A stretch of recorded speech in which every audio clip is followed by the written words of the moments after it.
Bu videoda biz Power BI-da yerləşən Manage Relationships pəncərəsi ilə tanış olacağıq.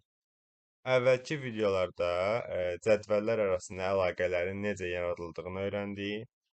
İndi isə həmin əlaqələri necə idarə edə bilərik, dəyişdirə və ya silə bilərik. Bunları praktik şəkildə öyrənəcəyik. İlk olaraq model view hissəsinə keçid edək. Bu hissədə biz cədvəllərimizi görə bilirik və onlar arasındakı əlaqənin olub-olmadığını görə bilirik.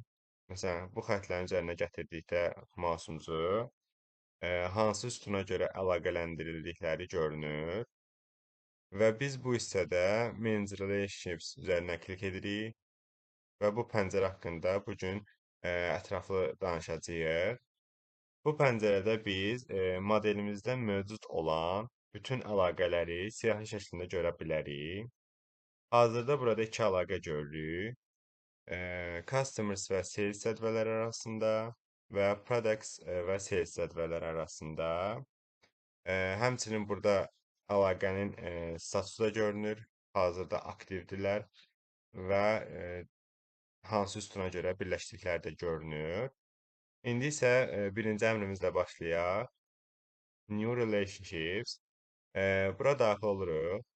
Bu bizdə yeni bir pəncərə açılır və əlaqə yaradacağımız cədvəl və sütunları seçə bilirik. Yəni, bu düymə vasitəsilə biz yeni bir əlaqə yarada bilərik. Məsələn, buradan seçirik Customers cədvəlini. Buradan isə əlaqənin ikinci tərəfini seçirik. İkinci əlaqələndirəcəyimiz cədvəli, məsələn, sales və istədiyimiz sütunları seçib buradan hazırda əlaqəmiz var. Ona görə bu əlaqəni silək buradan. Məsələn, sales və customers arasındakı əlaqəni delete edirəm və gəlirəm buradan customers cədvəlini seçirəm. Customer key sütunumuzu da seçirəm. To table hissəsində isə ikinci cədvəlimizi sales-i seçirəm və customer key işarələndi. Daha sonra digər hissələrə baxıb save edirəm və əlaqəmiz bu hissəyə düşdü, gördüyünüz kimi. İndi isə burada hər hansı bir əlaqənin üzərinə basıram, işarələyirəm və edit düyməsinə baxacağıq.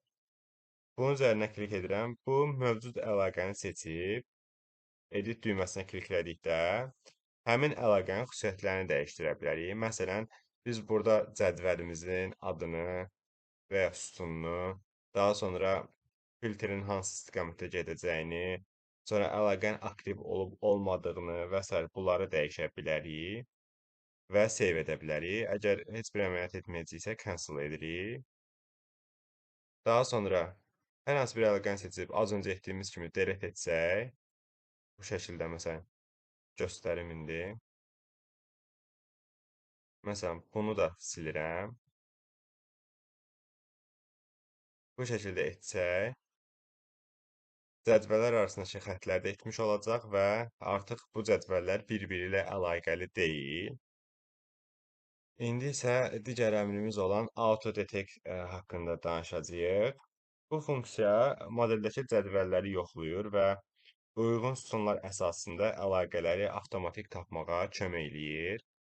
İndi biz bu funksiyanı işə salaq və burada bizə deyir ki, hazırda semantik data modeldə 2 dənə əlaqə tapdı və bunları əlavə etdi bu pəncərəyə. İndi close edirik və gördüyünüz kimi bizim sildiyimiz əlaqələri geri qaytardı. Yəni, modelimizdə 2 dənə əlaqə ola bilər və bunları bizə tapdı avtomatik şəkildə. Daha çox bu kiçik layihələrdə bu funksiya faydalı ola bilər. Lakin böyük layihələrdə də avtomatik yaradılan əlaqələri yenidən yoxlamaq daha yaxşı olar. Çünki hər hansı bir qarışıqlığın qarşısını ala bilərik. Hazırda bizim layihəmiz kiçikdir və ona görə də görə bilirik ki, artıq bu funksiya dəqiq işləyir. Amma böyük layihələrdə yoxlamaq da biraz çətinlik yarada bilər.